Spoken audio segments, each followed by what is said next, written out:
Hello everyone, I am Dr. Parul Malhotra, Associate Professor, Jagannath University.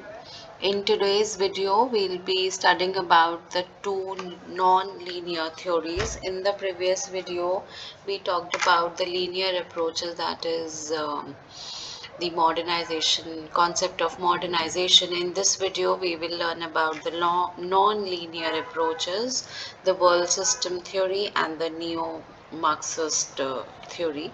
And the premise of both of these theories is somewhat similar.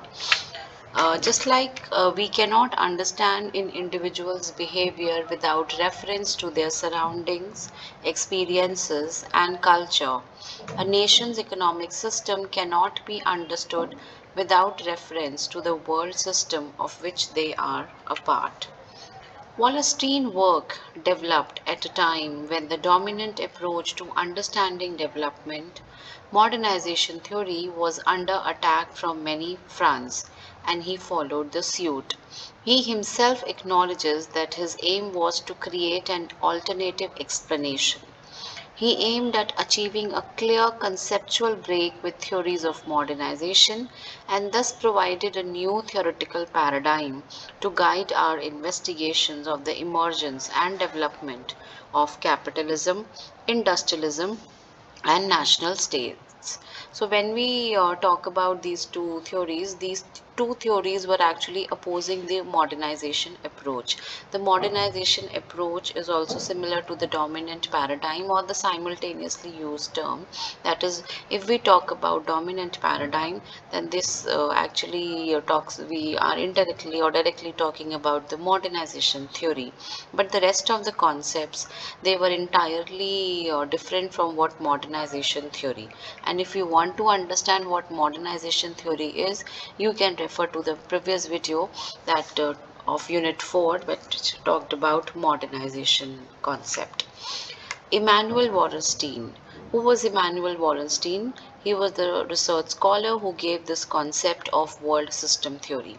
Wallerstein work developed at a time when the dominant approach to understand development, modernization theory, was under attack from many fronts, and he followed the similar suit. He himself acknowledges that his aim was to create an alternative explanation. He aimed at achieving a clear conceptual break with theories of modernization and thus provided us a new theoretical paradigm to guide our investigations of the emergence and development of capitalism, industrialism, and national states. Now, look, let us understand what world system theory says. World system theory is categorized under historical sociology and economic history. In addition, because of its emphasis on development and unequal opportunities across nations, it has been embraced by development theories and practitioners. World system theory has been closely associated with Immanuel Wallerstein. World system refers to the interregional and transnational division of labor which divides the world into core countries, semi-periphery countries, and the periphery countries. Students, when you hear this term world system theory, it might looks you something very serious and big and difficult to understand, but I must tell you it is simply referring to the system of the world, that is how the world is being systematically organized. And it simply says that world has been divided into core countries, semi periphery countries, and the periphery countries, and this were actually against the modernization approach. We had studied the criticism of modernization approach earlier also, that why people were against the modernization approach. And to study that, many scholars came up. So Immanuel Wallerstein was one of them, and he studied the concept of the world, that what kind of the system is being followed in world. And for that, he divided the world into three types of countries: core countries, semi-periphery countries, and the periphery countries. The world system theory, developed by sociologist Immanuel Wallerstein, is an approach to world history and social change that suggests there is a world economic system in which some countries benefit while others are exploited.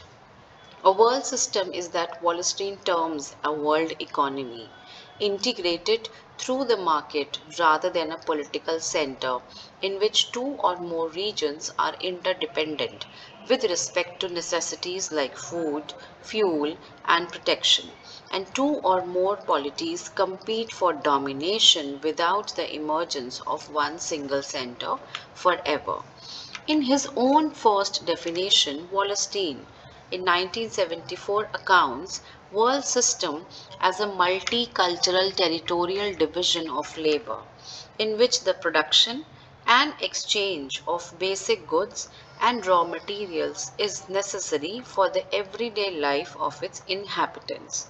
The division of labor refers to the forces and relations of production of the world economy as a whole, and it leads to the existence of two interdependent regions, core and periphery. These are geographically and culturally different, one focusing on labor intensive and the other on capital intensive production. The core periphery relationship is structural. Semi peripheral states act as a buffer zone between core and periphery and has a mix of the kinds of activities and institutions that exist on them. So, to be in nutshell, world system theory divides the worlds into three major zones: core, periphery, and the semi-periphery. And these are based on their geographical locations, culture.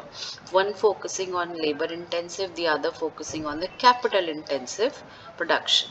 Right, so we'll understand the concept of core, periphery, and the semi-periphery countries in the next slides. So this is the Wallerstein world system model. You can see the core countries, the periphery countries, and the semi-periphery countries. The core countries are those that are advanced or developed countries, and the less developed countries are in the periphery, right? The less developed or the underdeveloped countries. The developing countries are the semi periphery countries.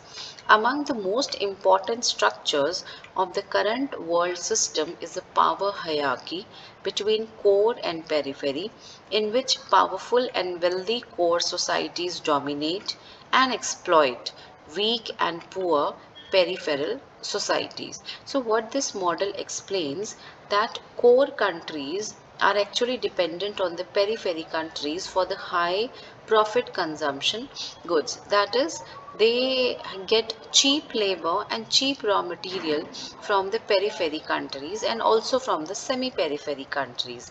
They convert them into high-end products and they sell it at the higher cost. This is a kind of an exploitation, you can say.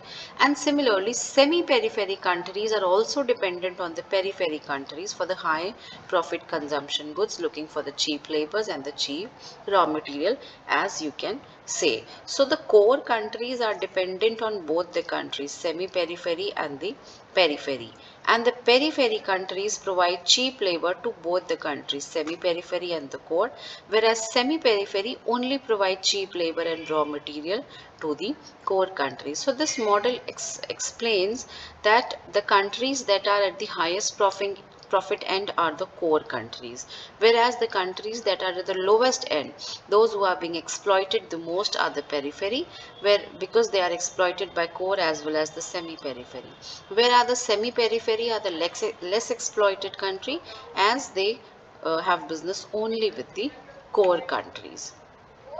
The world system theory is established on a three-level hierarchy consisting of core, periphery, and the semi-periphery areas. Let us see what this theory tries to explain. The core countries dominate and exploit the peripheral countries for labor and the raw material. The peripheral countries are dependent on core countries for capital.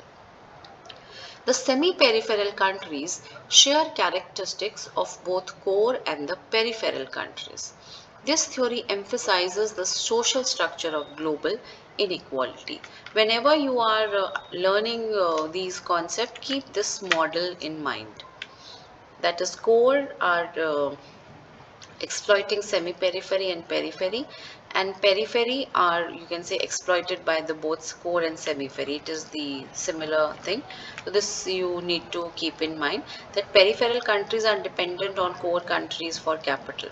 They are even dependent on semi-periphery, whereas the semi-periphery countries are dependent only on the core countries. Okay. Again, I'll be explaining with more diagrams so that the concept is very much clear to you. A theory that world exists as a single socio-economic system made up of a core, periphery and the semi-periphery region.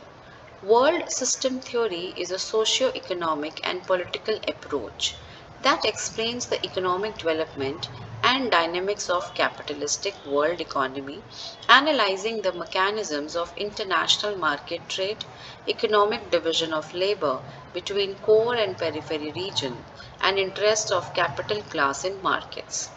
These regions are core areas, they are technologically advanced, industrialized, capitalist nations and the regions, or I can say in one word, developed nation. Periphery areas are the poor countries that primarily subsist only by exporting the primary products from the core or the semi-periphery countries. These are the underdeveloped countries.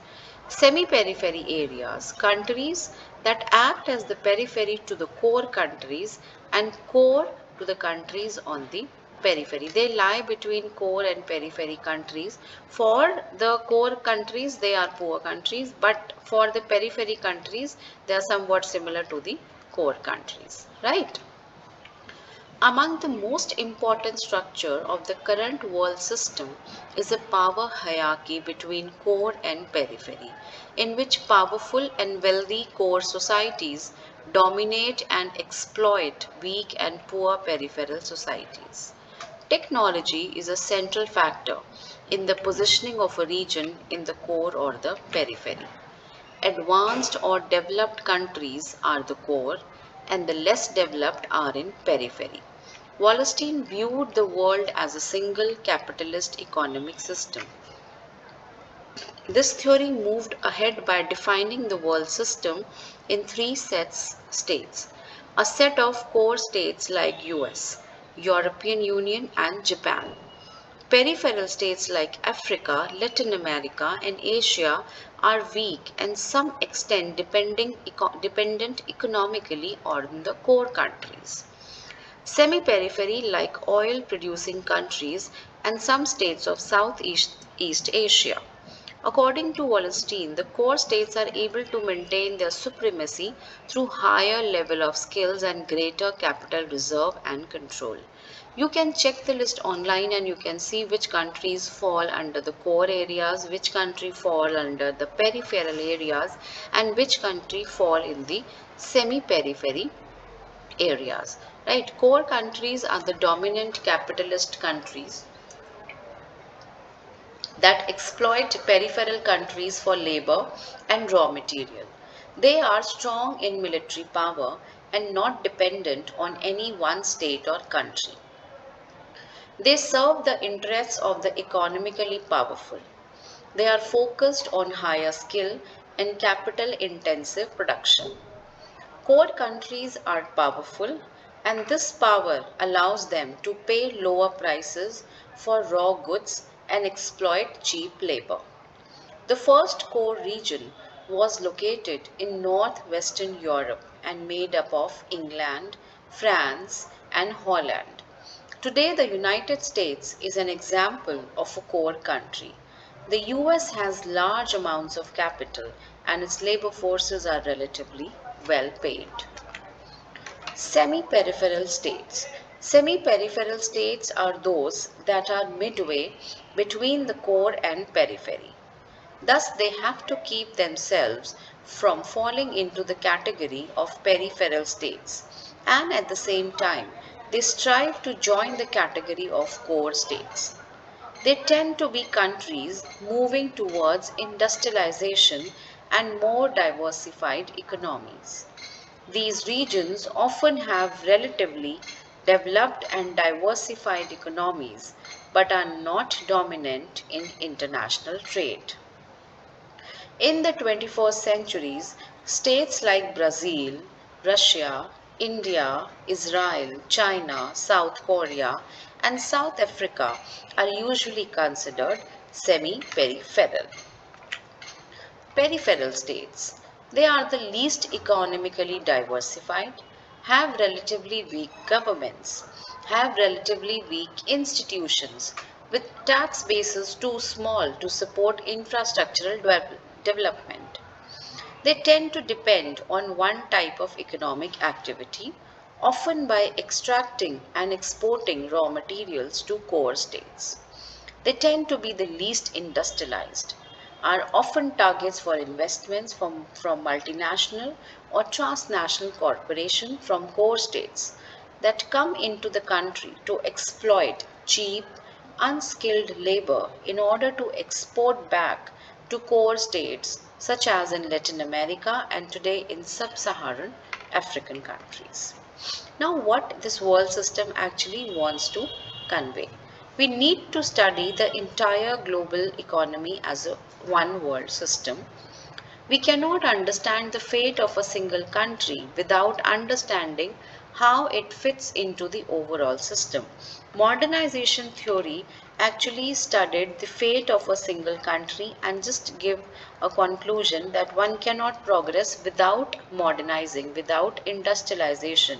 It failed to recognize the surroundings of the country plus the natural resources or other available infrastructure within the country. It also failed to recognize its position vis-a-vis the other countries.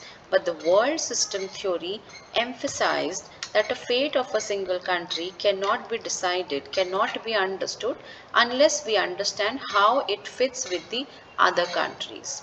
Countries are not poor because of their own specific history or internal characteristics. They can be just one reason. Rather, they are poor because of their position relative to others in the global capitalist system. World system theory tried to explain the failures of many countries to develop. No other theory actually tried to understand that why still the development is not happening.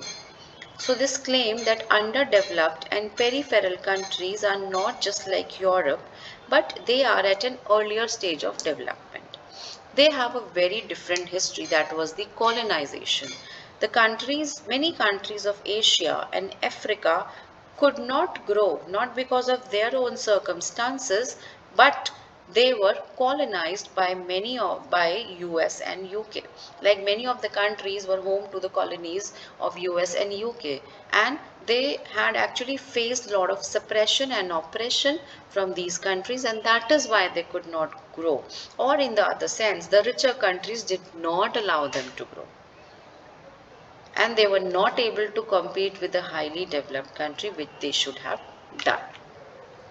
Europe was underdeveloped and became developed. How? It was never ruled by any country.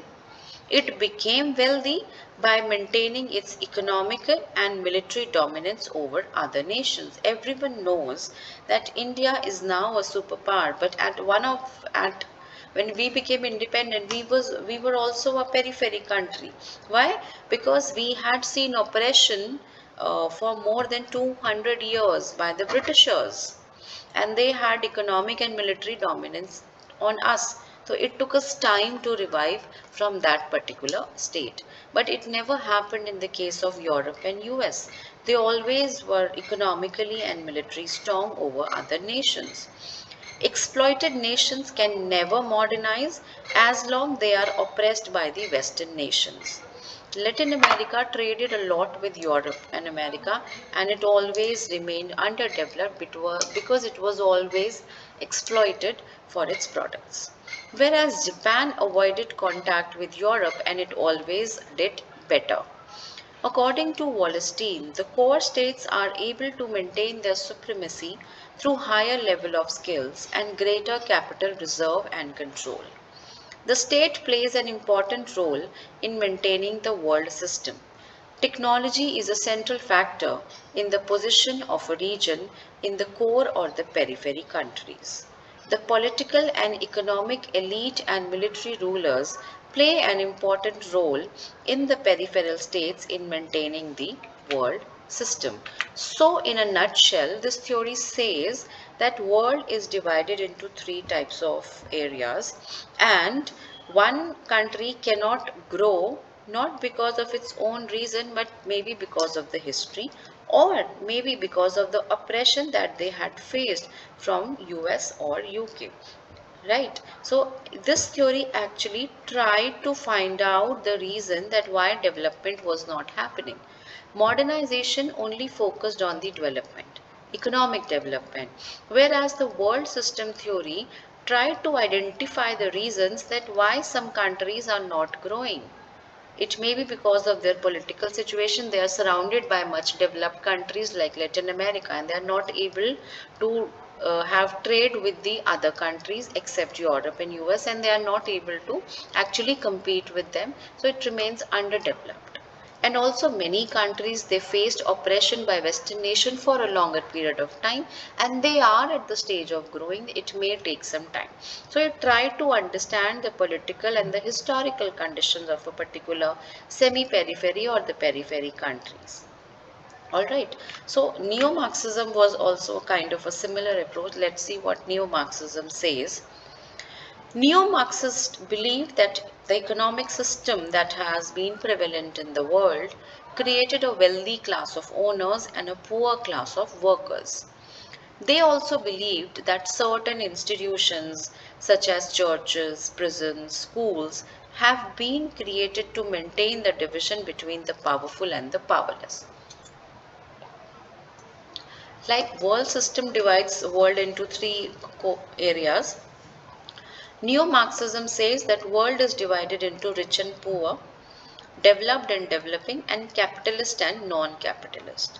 They said this the world system has created a wealthy class of rich people and a poor class of the workers.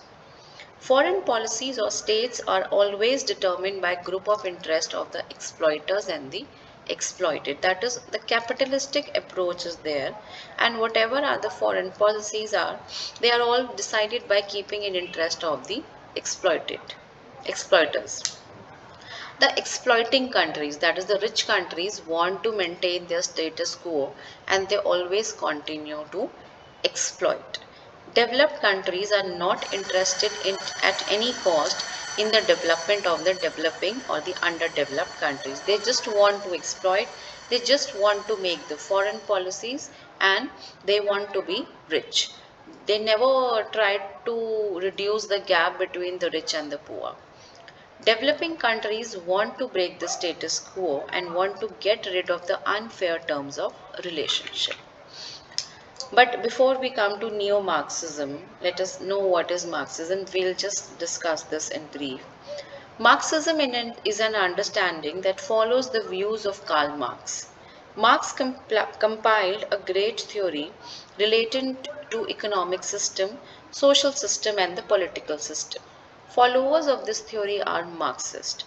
This theory is the basis of the theory of modern communism. Marxism is Marx's form of protest against capitalism. He assumed that capitalists accumulated money at the expense of the proletariats. Like Marxism theory in nutshell, in very layman's term, assume that all the money is with the capitalist and the proletariats are the laborers who are being always exploited. This is what Marxism says, that there is a capitalistic world and they have accumulated all the powers, all the richness and all the money, and they are always exploiting the proletariats, that is the labor. Now what neo-Marxism says? Neo-Marxism focus on the development of a global capitalist system, that diversity of actors in international arena. It talks about the global structure of production and exchange is ordered, that is divided into core and the peripheral countries. That is, there is a gap between core and the peripheral areas. Marxism actually focused on the condition of a one particular country, that is, in a particular country there is a distinction between the wealthy class and the poorer class. Neo-Marxism carried this approach and applied this to the entire world, that in world there is a great north and south divide, and that is the core and the periphery areas, and there is a class between rich and poor, the developed and the developing in the world. Neo-Marxism calls into question the predominance of the economic system that is being done by the wealthy nations and the relationship between the owners and workers. Neo-Marxism also pays attention to culture, and therefore it also talks about the media, whereas Marxism did not. Neo-Marxism is just a kind of an extension of Marxism. So Marxism is more of economic determinism. Marxism theory is the basis of the theory of modern communism, originates from the words of 19th century German philosopher Karl Marx and his friend Friedrich Engels. Marxism theory starts from the assumption that literature must be understood in relation to historical and social reality as interpreted from a Marxism standpoint. Marxist tries to interfere the world based even on the concrete, natural world around us and the society we live in, the class. That is, there is a class distinction between the capitalist economy, capitalist and the proletariats, the workers or the labor. There is a two classes of capitalists, the workers, the capitalists, the owners and the workers. Neo-Marxism is based on ideas initially projected by Karl Marx only. Marx believed that the economic power has led to the political increase in the political powers, and that is the key to understand the society. Neo-Marxism believed the economic system creates a wealthy class of owners and the poor class of the workers. They also believe that certain social institutions like churches or the prisons, they only exist to create a distinction between the powerless and the powerful people. So now let us understand this neo-Marxism theory in detail. I hope you understand the difference between Marxism and neo-Marxism. It is just that neo-Marxism carry forwards the idea of Karl Marx only. Karl Marx was talking about his views were limited to, you can say, the economic views only, that is the wealthy class and the poor class, whereas neo-Marxism also focused on the culture. It also talked about that other social institution only exists to serve the benefits of the powerful people only, and it has further created a gap between powerful people and the powerless people. And this was only happening because everyone was talking about modernization, and then later on there was people who were criticizing the modern theory, and instead Wallerstein came up with the concept of world system theory. Then neo-Marxism also talks about the distinction between the core and the periphery countries. So first, the neo-Marxist theory says the international relation is a complex phenomena. It takes place in a complex and intertwined structure. Changes in one aspect affect the functioning of other elements. In his famous book titled The Poverty of Philosophy, Karl Marx has written that the relations of production of every society form a whole. Society and culture of a state cannot be separated from its economic system. Rather, a change in the base economic factor renders changes in its superstructure. Drawing from Marx, Marxist IR theorists believe that word politics can better understand in totality than in fragmentation and isolation. That we cannot understand the conditions of countries in fragmentation and isolation. We need to understand the total scenario. Robert W. Cox, a neo-Jemisin theorist, has argued that to have a proper understanding of global issues, it is necessary to breach sacrosanct interdisciplinary boundaries to draw upon history and sociology and geography, indeed upon all the social sciences and humanities. This is the reason why Marxism opposes neo-realist distinction between domestic and international, and constructivist thesis to distinguish material and ideational variables. Division of social sciences into disciplines like history, sociology, political science, economics, and international relations hinders our proper understanding of world politics. Immanuel Wallerstein has presented the most systematic critique of the artificial division of social sciences. Secondly, who are the main actors in international politics? It is a fundamental question of the IR discipline. Different theorists answer these vital questions differently. Realists assume that states are the main actors. For liberals, states, groups, and even individuals are the main actors.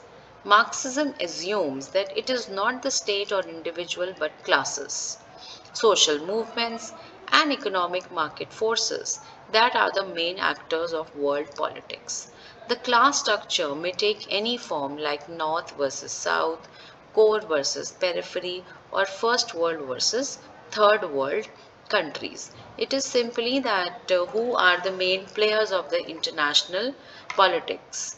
Modernization says the wealthy class or the rich nations or the developed nations are the players in the international politics.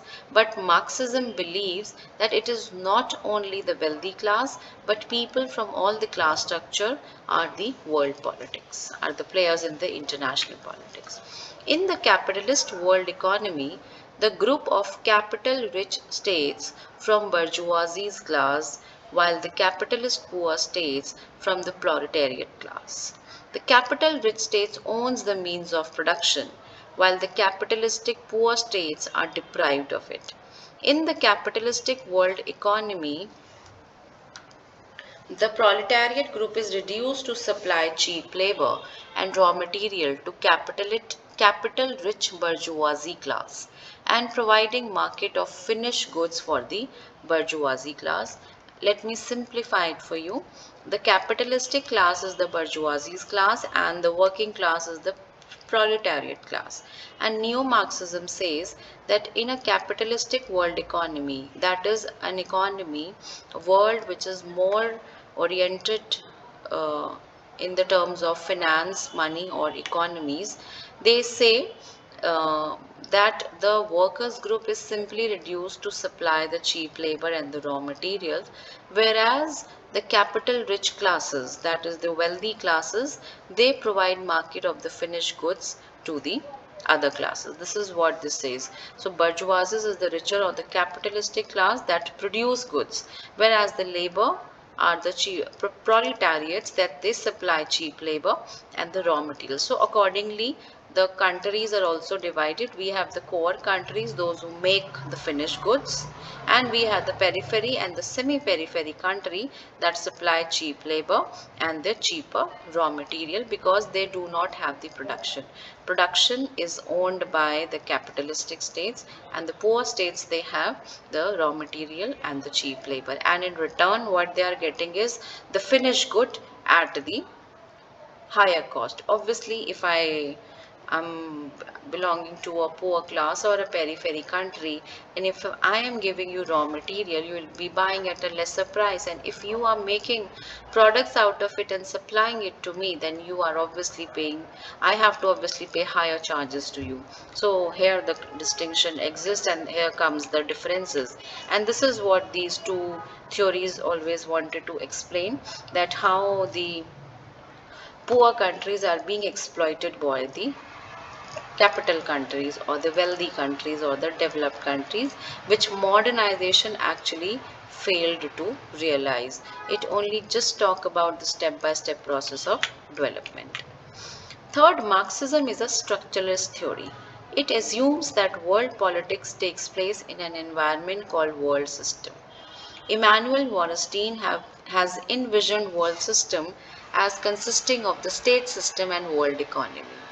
Other structural theories call this structure by different names. For instance, realists call it an international system, while English school prefers to call international society.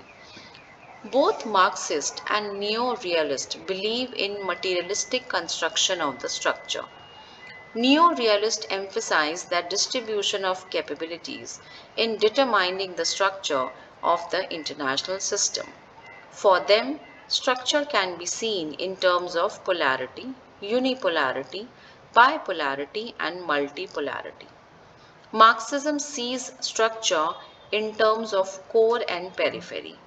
They believe that structure of the capitalist world system is determined by who has control over capital and means of production and who is deprived of it.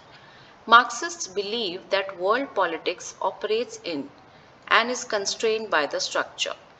Therefore, it seeks to explain the dynamics of world politics by taking structural level factors into account. Fourth, structural theories of IR see the nature of the international system differently. Realists and liberals assume that the nature of the international system is anarchic. Here, anarchy means the absence of an overarching authority in the international system to command over states. Marxists assume that the world system is conflictual. The world system is conflictual because of the conflicting interests of the capital-rich bourgeoisie class and capital-poor, least developed proletariat class.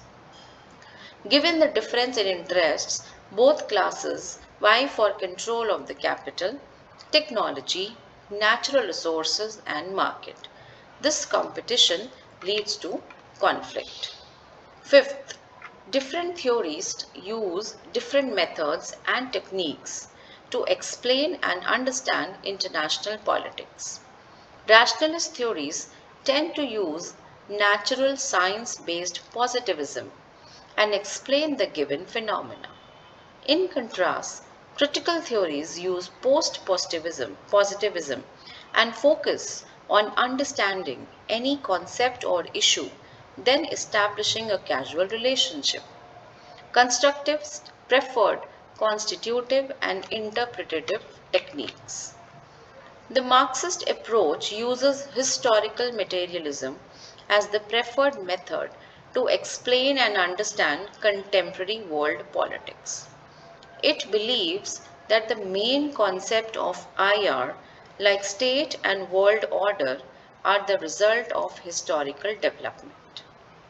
Over the period, changing material conditions have shaped and reshaped this process.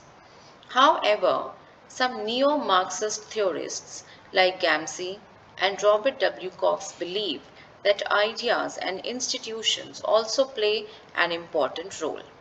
Despite nuances, the historical materialism retains its popularity in Marxist IR circles. So here I end the lecture, and I hope you are very much clear about the neo-Marxist theory and world system theory, and you also understand how they were different from the then existing notion of modernization. Modernization was more economic oriented, whereas neo-Marxist theory and world system theory tried to identify that why the development is not being happening, and they realized that it was because of the particular condition of a country, maybe historical, maybe the socio or political or economic condition of the country, that they are not being able to develop. And it was that the strong countries, the rich countries, the wealthy countries were actually trying to exploit the poorer countries, and the gap between the rich and the wealthy states, the rich and poor, the working class and the capitalistic class was actually increasing. Thank you so much for watching this video.